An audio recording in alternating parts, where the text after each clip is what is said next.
हमारे साथ आम आदमी पार्टी के राज्यसभा सांसद संजय सिंह इस वक्त मौजूद हैं। संजय जी, नतीजे आ रहे हैं। नतीजे लेकिन जो आपने मुताबिक आपने तैयार किए थे, आपने लिख के भी दिए थे अरविंद केजरीवाल जी ने, उस हिसाब से तो नहीं नजर आ रहे। देखिए, कोई भी राजनीतिक दल हारने के लिए चुनाव नहीं लड़ता। हमने पूरी ताकत से, पूरी मेहनत से चुनाव लड़ा, लेकिन जो जनादेश है लोकतंत्र में उसका हम सम्मान करते हैं, सर झुका के नमन करते हैं। गुजरात की जनता को इस बात के लिए हृदय से बधाई देना चाहते हैं कि अरविंद केजरीवाल जी के नेतृत्व में 10 वर्षों के अंदर जो पार्टी ने सफर तय किया, गुजरात के लोगों ने अपने प्यार, आशीर्वाद और वोट से आज राष्ट्रीय दल बना दिया आम आदमी पार्टी को। इसके लिए गुजरात की जनता को हृदय से बधाई। हमारा एक एक कार्यकर्ता उत्साहित है। हम पूरे देश में इसको लेकर जश्न मनाएंगे। आम आदमी पार्टी ने 10 वर्षों में ये बड़ी उपलब्धि केजरीवाल जी के नेतृत्व में हासिल की है। दूसरी बात, बीजेपी का गढ़ है गुजरात। बीजेपी का ऐसा किला जिसको कोई भेद नहीं सकता। मोदी जी और अमित शाह जी का गढ़, भारतीय जनता पार्टी की प्रयोगशाला, सारे संसाधन, सारी शक्ति, 27 साल का शासन, और उसमें अरविंद केजरीवाल जी ने अगर इतनी बड़ी उपलब्धि हासिल की है तो हम इसको सकारात्मक दृष्टि से और अपने लिए अच्छा चुनाव परिणाम मानते हैं। आगे का सफर मिलकर तय करेंगे। बीजेपी का किला तो था संजय जी, लेकिन आपने भी पूरी कोशिश की, पूरी ताकत लगा दी इस किले को भेदने की, उसमें जो कामयाबी नहीं मिली। आपको लगता है कि एमसीडी चुनाव पे आपने ज़्यादा फोकस किया होता गुजरात के बजाय, तो शायद यहाँ ज़्यादा सीटें आपको मिलती नजर। भाई, आप एक चीज बताइए कि 6% वोट पाने पे तो चुनाव आयोग भी मान्यता दे देता है। आप लोग क्यों नहीं मान रहे हैं कि हमारी ये बड़ी उपलब्धि है?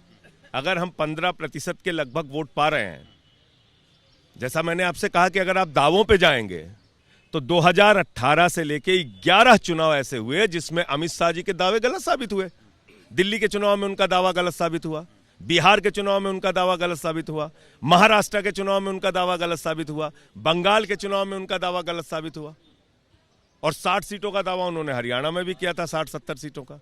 वहां भी अगर आप देखेंगे तो उनका दावा गलत। तो हर पार्टी और हर नेता चुनाव जीतने के लिए चुनाव लड़ते हैं, लेकिन अगर आप आम आदमी पार्टी की उपलब्धि के तौर पे देखेंगे, अरे भाई, भारत के प्रधानमंत्री नरेंद्र मोदी जी 2019 में लड़े, पूरी ताकत के साथ लड़े आंध्र प्रदेश में। 173 सीटों पे बीजेपी की जमानत जब्त हो गई, 0 सीट आई और 0.8% वोट आया। तो दुनिया की सबसे बड़ी पार्टी की यह हालत है। कम से कम आम आदमी पार्टी का कार्यकर्ता और अरविंद केजरीवाल जी के नेतृत्व में हमारे लिए बड़ी सफलता है कि हमें लगभग 15% वोट मिल रहा है गुजरात के अंदर। हम आज राष्ट्रीय दल बने हैं, तो हमारे लिए कोई निराशा का कारण नहीं। बीजेपी के नेता, बीजेपी के सपोर्टर वो तस्वीर घुमा रहे हैं पूरे सोशल मीडिया में, जिसमें अरविंद केजरीवाल जी ने लिखा था कि हम सरकार बना रहे हैं, हमारा ये नेता जीत रहा, हमारा वो नेता जीत रहा है। मैं भी लेके आया हूँ, इसको भी घुमाएंगे। अभी अभी घुमाते हैं हम लोग। ये देखिए, एक तस्वीर अमित शाह जी की भी है। 11 बार इनके दावे गलत साबित हुए हैं चुनाव के। 11 बार इनके दावे गलत साबित हुए हैं। ये तस्वीर मैं लेके आया था, मैं जान रहा था ये ऐसे ही दावे किए जाएंगे। बातचीत करें तो संजय सिंह साफ तौर पर ये कह रहे हैं कि नेशनल पार्टी का दर्जा आज उन्हें मिलने जा रहा है गुजरात चुनाव के नतीजे के बाद। ये उनके लिए बड़ी बात है, ये उनके लिए बड़ी जीत है, और इसको लेकर पार्टी जश्न भी मनाएगी। लेकिन साफ तौर पर नतीजे जो हैं, जिस तरीके की अंदाज़ा आम आदमी पार्टी ने लगाया था और जिसके लिए चुनाव भी लड़ा था, उस हिसाब से नहीं आए हैं। लेकिन कहीं ना कहीं आम आदमी पार्टी इस बात से लेकर काफ़ी खुश है कि नेशनल पार्टी का दर्जा आज उसे कम से कम मिल जाएगा।